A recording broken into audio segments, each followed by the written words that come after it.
Good Thursday morning. Welcome to Run It Back. Michelle, Boogie, Lou. How are we doing, guys? Are we tired? Are we feeling happy?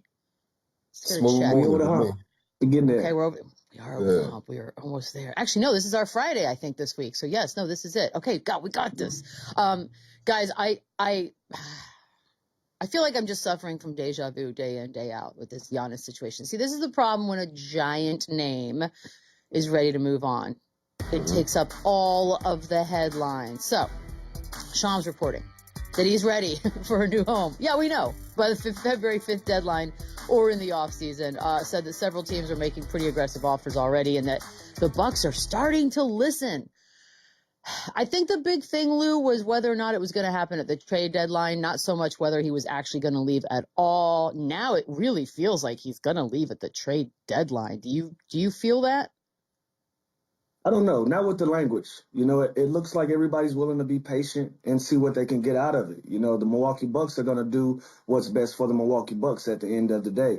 And from what I understand, they want draft picks or they want a young talent that they can go get out of the draft that can possibly be somebody, a blockbuster guy in the future like Giannis, who they went and got in the drafting process. And so with that being said, it looks like they're going to be patient, but they're willing to listen to aggressive offers up until that trade deadline. So who knows what happens?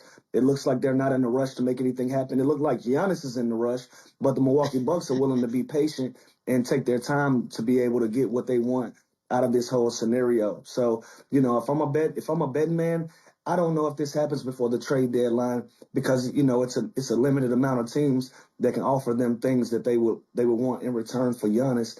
And he also has these destinations where he would like to play as well. So it's just looking like it's going to be a long, long process. It looks like it's going to go into the offseason to me if I'm a betting man, like I said. And so who knows what's going to happen. But it looks like both sides are ready to move on. It's just a matter of when and where. Yeah, I agree. I feel like I've spoke on it before earlier, in the year. I think this is too big of a move to happen right now. This is a franchise altering move. This changes the Milwaukee Bucks entire franchise moving forward. So I don't think this is something that can be done mid-season. Obviously, Giannis is ready to move on. He won't come out and say it, and respectfully so. I feel like that's something that's also kind of being forced and pushed. They want to hear from him straight from the horse's mouth. But I think that the message is pretty loud and clear, and the wheels are already turning behind the scenes. But I also think Milwaukee is in a situation where they want to get as much as they can out of this as well. I do think it's an off-season type of move. So with all that being said, this is something that happens in the off season. I think they will take their time. They're going to get their best offer. And, hopefully they can come to a mutual understanding and a place to where Giannis can get exactly where he wants to go. And I do think some of the Heat and the Knicks, for example, I think are a little handcuffed what they can do now versus what they can do a little later. So, and those are two of his preferred destinations, allegedly. I do think that there's something to the idea that he didn't want to be the bad. I mean, look, there are very few of us who relish being the villain, right? And I do not think Giannis falls into that category. So whether or not he's directly demanded, which they're saying he has not directly demanded, but these reports are getting louder and louder, Lou. I mean, I tend to start to think there's a lot of smoke at this point. He's asked. Yeah, but he just hasn't asked to us. Yeah, I got to be honest. I can enjoy the way that he's been able to handle this. Like, he was going to be the bad guy either way it goes. That's just the nature of the business. That's how this goes. And so as far as not embarrassing Milwaukee, not embarrassing the team that he's on, he hasn't said a lot of negative things publicly. He hasn't asked for a trade publicly. He hasn't made a big fuss. The most embarrassing thing that we've seen is the team getting booed and him booing them back in a game that they were trying to get back into. That's one thing. But other than that, behind closed doors, I can appreciate the way that this has been handled on a professional side. This is an organization that drafted him. Not only that, they've put his brothers in uniform. They've done everything that they can do to make sure that he's happy and he's comfortable in the Milwaukee Bucks organization. And so with that, there comes a mutual respect on both sides. Everybody deserves respect, and they got a championship out of it. So when you have so many layers to a relationship, you don't want to just blow it up and make it look bad out and let it play out in the public. So I can appreciate the way that this is going. People are going to have things to say one way or another, whether Giannis, flat out asked for a trade or whether he allowed his representation to do the talking, which it looks like that's what's been going on. And so I don't think he's going to be the bad guy in this, but you can't control the narratives when these storylines come out and this information comes out. You can't control how people react to it and how they feel about it. But I think he's handled this as a professional all the way through. I think you hit it right on the head, Lou. It's definitely being done in the most respectful way, in a graceful way as well. I think this can be a really clean breakup. I think that's exactly what both sides want. I don't see them making this a nasty breakup, and for good reason. Everybody got the best case scenario out of this situation, and sometimes things just hit the end of the road, and I think that's what this situation is. They squeezed this lemon until, both sides could no more. So it's time to move on for both sides. Obviously, Milwaukee wants to find, the best situation as far as their future is concerned. And the same goes for Giannis. So there's no reason for this to be a nasty breakup. Both sides go their ways and, wish each other the best moving forward. I have been listening to a lot of callers, from the Milwaukee area and Bucks fans, and they do seem very like, this has been a really great run. It seems overall pretty harmonious, and the idea that it's time for him to go on. Where do you listen to these calls? I listen to NBA radio. I listen to NBA radio all day. Okay. Well, not all day. Some shows I don't care for, but it's it's just that they seem like he gave us a great run. We love him. Time to move on. That being said, and that's good. There's that, and then there's the business side, right? So if you're the Bucks, do you feel the need to send him to where he actually would like to go, or are you not even taking that into consideration, Boogie? Like I said, I think it's just too much respect, to send him to a dumpster fire. I don't think they're sending him to the situation in the league, but I do think they'll take into consideration, where he actually wants to go. And obviously I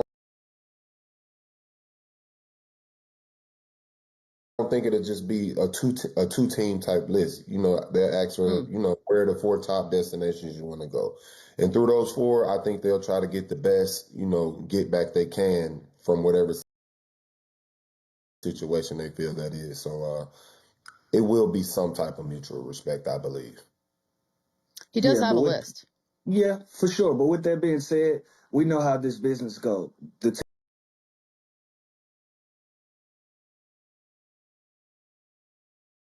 team is going to do what's best for the team. Now, if that coincides with something that Giannis wants to happen as well, obviously they will make that shake. But if they can't make it shake, they're going to do business one-on-one, which is what's best for the Milwaukee Bucks moving forward, especially if we're going to trade away our 2-time MVP and try to rebuild. We have to have something that we can stand on and that we can build off of. And so if one of these teams that's his destination or somewhere that he wants to play, if they don't have the package ready for the Milwaukee Bucks, he's still going to be a Milwaukee Buck until they get what they want out of it. And they've been very clear about that. They want draft picks, or they want a young guy they can go get in the draft that they feel like will be somebody that can move the needle for the Milwaukee Bucks moving forward in the future if they're going to move off of Giannis. And so if they can do it and everybody can be happy and both sides can coexist to a place where, Milwaukee Bucks can get what they want and Giannis can land somewhere they want, that is the ideal situation. But we all know that these organizations don't operate like that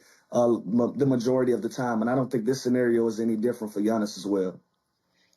I do find it fascinating that the report that and we've talked about this a lot, that his preferred quote unquote destinations are Knicks, Heat, Raptors, which are the 3 that are being also mentioned along with the Warriors, who are being sort of thrown in there as well. Lou, if I add Giannis to any one of those, and by the way, I don't know what I'm giving up to do so you just sort of have to play around with your imagination on that. Do any of those become instant contenders? You got to say the Knicks for me, right? Like out of all of those teams, they're the most competitive right now.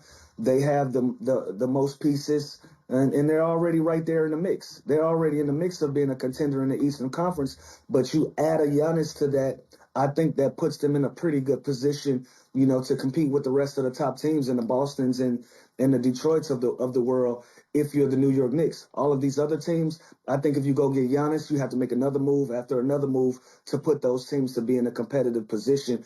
As great and as good as Giannis is, and as much as he had changed the culture and the dynamic of any team, I think right now the New York Knicks will be the best suited team for them to be instant contenders if you add a Giannis to that. Other than that, I think you got to make a few moves with some of these other teams. I agree. I agree totally. I think the Knicks are the only team that really stands out as far as, acquiring him and actually being a contender right now. When you think of teams like Miami, you think about the fit next to Bam, or if Bam is even considered in the deal. And obviously, sending out whatever they have is still not a complete team. I think that's the same case with the Warriors. You think about the fit next to Draymond, how that works, trying to figure out that dynamic. And then you also have to consider Steve Kerr. Is he even the right guy to coach a talent like Giannis as far as how his system goes? This isn't a guy that's, shown throughout his history to really tweak his system. It's more so you have to come in and fit the system. And I don't necessarily know if Giannis is, the perfect fit for that system. So when I think of all those factors, the Knicks stand out the most for me. Yeah, me too, right, Lou? It's over 2 years ago that we said that this was going to happen. No big deal. You did. Let's You did. do this. And by the way, that was from the horse's mouth over 2+ years ago at a charity event when Giannis said would love to be a Knick. Couldn't say it then. We could say it now. That's how I got that information.